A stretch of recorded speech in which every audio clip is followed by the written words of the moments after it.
السلام علیکم ورحمۃ اللہ وبرکاتہ۔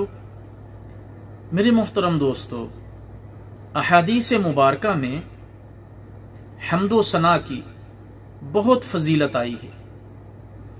پیارے نبی صلی اللہ علیہ وسلم نے ارشاد فرمایا، کلمتانی خفیفتانی علی اللسان ثقیلتانی فی المیزان حبیبتانی الی الرحمن سبحان اللہ و بحمدہ سبحان اللہ العظیم۔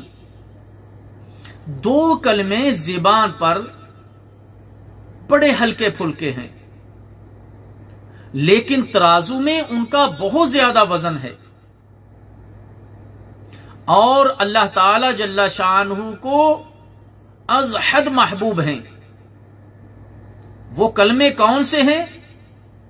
سبحان اللہ و بحمدہ سبحان اللہ العظیم، صحیح بخاری۔ ایک دوسرے مقام پر پیارے نبی صلی اللہ علیہ وسلم نے ارشاد فرمایا، میں یہ کلمات کہوں تو مجھے یہ عمل ان تمام چیزوں سے زیادہ محبوب ہے جن پر سورج طلوع ہوتا ہے، جن پر سورج طلوع ہوتا ہے۔ یعنی یہ کلمات کہنا ساری دنیا کی نعمتوں سے زیادہ محبوب ہے۔ اور وہ کلمات کون سے ہیں؟ سبحان اللہ والحمد للہ لا الہ الا اللہ واللہ اکبر۔ اللہ پاک ہے اور سب تعریفیں اللہ ہی کے لیے ہیں، اور اللہ کے سوا کوئی معبود برحق نہیں، اور اللہ سب سے بڑا ہے۔ صحیح مسلم۔ ایک اور مقام پر پیارے نبی صلی اللہ علیہ وسلم کا ارشاد گرامی ہے، جو شخص ایک دفعہ یہ کلمہ کہتا ہے اس کے لیے جنت میں کھجور کا ایک درخت لگا دیا جاتا ہے۔ اور وہ کلمہ کون سے ہے؟ سبحان اللہ العظیم و بحمدہ سبحان اللہ العظیم و بحمدہ۔ پاک ہے اللہ عظمتوں والا اپنی تعریفوں کے ساتھ۔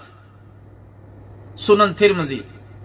ایک اور مقام پر پیارے نبی صلی اللہ علیہ وسلم کا ارشاد گرامی ہے، جو شخص 100 مرتبہ ان کلمات کو دن میں کہتا ہے،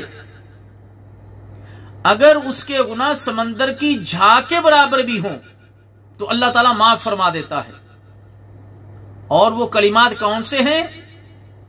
سبحان اللہ و بحمدہ، پاک ہے اللہ اپنی خوبیوں کے ساتھ۔ صحیح بخاری۔ اللہ تعالیٰ جل شانہ سے دعا ہے کہ اللہ تعالیٰ ہمیں کثرت کے ساتھ حمد و ثنا کرنے کی توفیق عطا فرمائے۔ والسلام علیکم ورحمۃ اللہ وبرکاتہ۔